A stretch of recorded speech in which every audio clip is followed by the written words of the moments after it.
Some people in the film world did say that if Batman v Superman had been a good film, not great, not incredible, not mind-boggling, then DC would have caught up to Marvel in one film. All that world building Marvel did for 4 years before the Avengers would have meant nothing because they would have done it in one film. The truth is, they didn't do it. They just didn't. No. Now, I only started making YouTube videos mid-2015, so obviously that was way after Man of Steel came out originally. But I didn't like Man of Steel. I'm just gonna be honest. I like being honest with you guys. I didn't like Man of Steel that much, but I would have to say Man of Steel was a better piece of filmmaking than Batman v Superman. But I would be lying if I didn't say that I was more entertained in Batman v Superman than Man of Steel. Man of Steel was just droll, boring, not engaging at all, probably like how I am right now.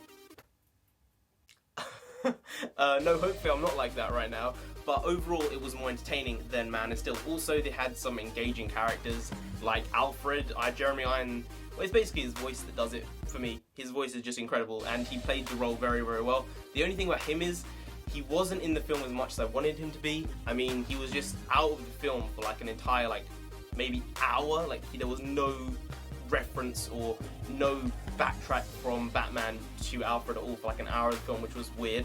But Bruce Wayne, Ben Affleck, I know, I was one of the haters. I was like, Affleck is gonna ruin this, and thankfully he's got rid of that Daredevil stench.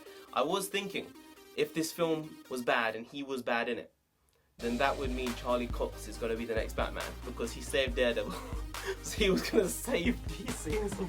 He was definitely the best part of the film. He was completely engaging. He gave a very, very, very strong Batman. I would say the best Batman we've ever seen, but it was such a moderate film. I don't want to say it was a terrible, bad film. It was just a moderate film that I don't think you can just be like, he is the best Batman, because he couldn't save the film from being just average.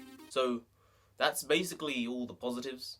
So now it's just gonna be all the negatives. So if you don't want to be butthurt, you don't want to be angered, abused, I mean, you know, it's not gonna be that harsh, then probably click away from this video now, unless of course you like hearing other people's opinions. Then carry on watching. If we had seen the 3-hour version of this film, then the story would have been better fleshed out. Maybe it would have given characters more drive and motivation. I don't know. I'm definitely gonna have to see the 3-hour version, because this was just not good enough for me, especially after waiting for this film for my entire life. So I'm gonna have to check out the 3-hour version to see exactly what he wanted to do with it, because obviously he had to cut tons and tons of footage out of the film. Plus, I mean, it was a good mix of storylines. I mean, Death of Superman. Oh shit. This is non-spoilers. Doomsday's in it. I mean, you guys should have got that from that at least. Like, come on. The Dark Knight Returns, Crisis on Infinite Earths, and Injustice: Gods Among Us. I think it did meld some of those stories really, really well in the film, but there just wasn't enough depth. It just didn't feel like it sounds weird, it didn't feel like a superhero film. It didn't have that gravitas for some reason.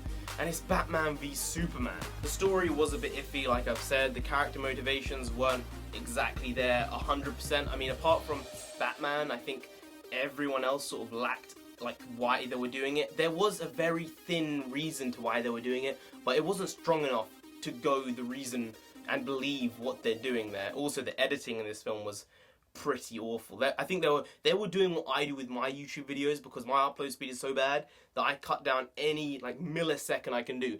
These guys were cutting milliseconds away, but it affected the overall product so much. Like, why can't when Superman's coming and smacking on the ground and being like, rah, I'm boss, like, you didn't see that. You just saw him get up. It was like, I want to see that superhero landing. You're gonna do a superhero landing. Wait for it. Woo! Superhero landing. Logos? Are you serious? How on earth did he get the perfect logos for these characters done? He must have the best graphic design artist in the world, who breaks the fourth walls and able to figure out exactly which character is supposed to have which logo. Because apparently, wow, oh my god, I don't want to spoil the film. But there were scenes of Flash, Aquaman, Wonder Woman, of course she's in the film for a moderate amount, and Cyborg. Well, not really Cyborg. The Cyborg scene was just not Cyborg at all, it was just rubbish. I didn't like it at all. The Flash scene was okay. I did love the Aquaman scene. Some people didn't like it. I thought that was the best scene in the film, and that is actually, that like, however long it is, I'm not going to spoil it for you guys. That scene has got me the most excited for any DC film out of all their films that they're releasing in the next 5 years. That film, I started reading Aquaman the New 52, and it changed my outlook on Aquaman completely. He is a boss, and I think Jason Momoa can give that boss-like tendency to him. And I've seen this little scene, you're just like, okay, he just doesn't give no shits. Some people are really hating on Jesse Eisenberg as well. I didn't think he was that bad. He wasn't good. He was just weird and different. So, I mean, you can't hate him because he's been told to act in a certain way. So you can't be like, you did something bad, because, you know, the directors obviously told him they've worked together and created a character around Lex Luthor. So he was fine. He didn't ruin the film for me. Wonder Woman was fine as well. Some people are saying she was the standout. I mean, if she's the standout, then there are major problems, because she only has like 15 lines in the entire film, and it's probably on screen for like 20 minutes, less than that. So, you know, there are major issues if a sub character is the standout of the film. At the same time, she didn't ruin the film, so you can't hate on her for that. Some people were like, she's gonna destroy this film, ruin Wonder Woman. She was fine, nothing special. I didn't think nothing special. Compared to what Ben Affleck did with Batman, nothing special. According to the interwebs, and yes, the interwebs, and yes, this figure does make sense, this film needs to gross $800 million worldwide to be able to break even. It's obviously going to do that. It's already made like 500, almost 430 on its opening weekend, so I think it's going to do fine. I think it won't break Star Wars overall, but I think it may reach Avengers Age of Ultron, but I think it depends on how exactly this weekend's box office is. Like, if there's a 60% drop because the film wasn't very good, then I don't think it's even going to get there. If I wanted to compare this to a Marvel film, because that's really the only thing genre-wise that you can actually compare it to, then I would say that this film was worse story-wise, directing-wise, cohesiveness-wise, editing-wise. This is a long list. I'll stop there. The writing in this film, the script was awful. I'm just going to be honest, the script was terrifyingly bad. Than every film in the MCU apart from Iron Man 2. That is definitely the worst film in the entire MCU genre.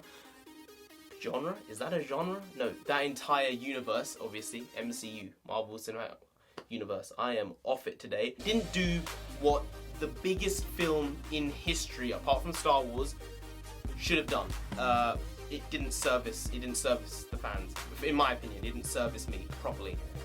This sounds like some strange brothel or something. Leave that alone. So overall, I would give Man of Steel, which is obviously the first episode. Let's talk about Star Wars now. The first film in this series, I would give that 5.5 out of 10. So for this film, I found it more entertaining, but it was a worse film overall.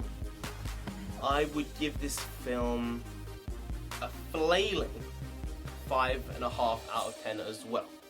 Don't hate me, guys, just my opinion. You have one too. Tell me yours in the comments below, and if you did enjoy this video in any way, please do like, share, comment, and subscribe to the channel down here if you didn't. If you didn't, who knows, maybe I just had a Raven moment. Oh, strange. Wow, I just thought of a video there. There's gonna be a theory. Wow, that is strange. Who knows, maybe the parademons are gonna come after you. They are savages. They are savages. Wow, they will rip your heart out.